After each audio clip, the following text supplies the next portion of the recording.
From Bloomberg headquarters in New York, this is Market Makers with Eric Schatzker and Stephanie Ruhle. Coming up, Targeting the Upper Crust, the magazine that focuses on one of America's wealthiest towns, Greenwich, Connecticut.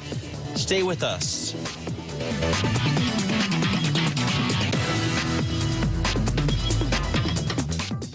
Now, the economy is doing fine in certain parts of the country, including Greenwich, Connecticut. Forget mass media when the average household income of your readers is close to $1 million. You've got to tailor your magazine for the market for a select crowd like those in Greenwich. Our next guests know a lot about how to do that. Cristin Marandino is the editor-in-chief of Greenwich Magazine, and Pete Michalsky is the chief revenue officer for Mofley Media, its parent company.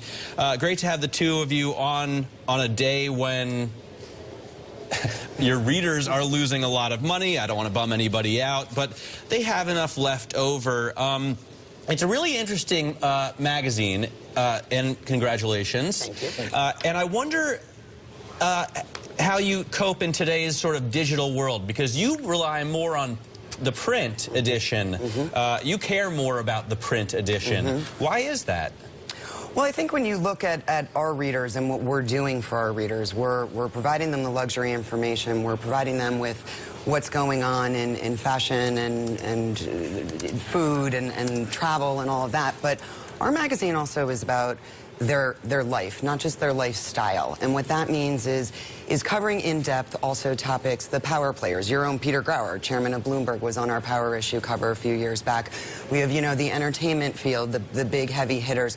We talk about the issue pieces. We talk about bullying. We talk about kids and alcohol. We talk about domestic violence. So what we do in the print version is really catering to both of those markets, and it's about the community, which is what separates us, say, from a Robb Report. We are about Greenwich, and these people, again, want to know about, well, what's going on, for their lifestyle, but they also want to know what's going on in their life. And it's catering to those two parts of the market that makes what we do so important in print. Is it comparable to, say, a Hamptons magazine, or here in New York, if you go to any of the clubs, social clubs around town, you see a Quest sitting on the coffee table?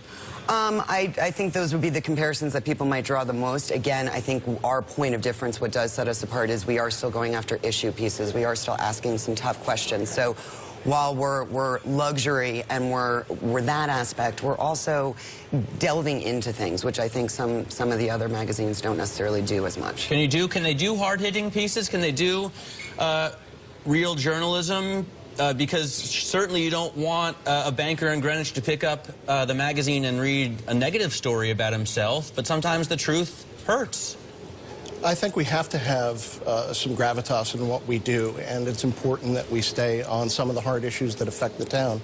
If we're not doing that, we're not providing a service to the reader, and ultimately we have to stay on course with that. So regardless if the news is bad, we have to go with that. Do you run into problems when you have to, say, write a story that's going to make someone not paint that person in the best light? Well, I mean, probably the best example is the story we just did, and it was a big risk that we took, and it was an all-black cover, and it just had the words "bullied to death," and it told the story of a young man who killed himself on the first day of school at Greenwich High School.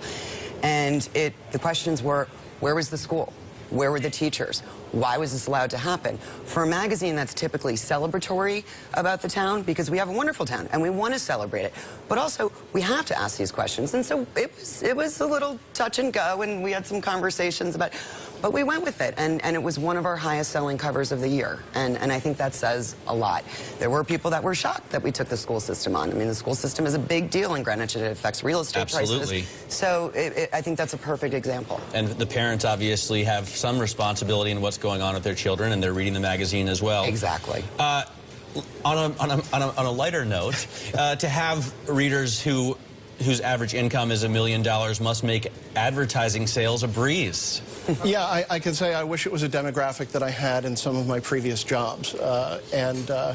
The fact that we have a market that has a very strong consumer buying power serves us very well. But you have to remember that most of the marketers that are in our area are looking for that demographic, obviously. And one of the things that we're starting to see is that we're attracting national advertising from a lot of the luxury goods space. and that's really helped us grow our business significantly. All right. Thanks so much for joining us, Pete Michalsky and Cristin Marandino. We have some breaking news to cover right now on Hong Kong.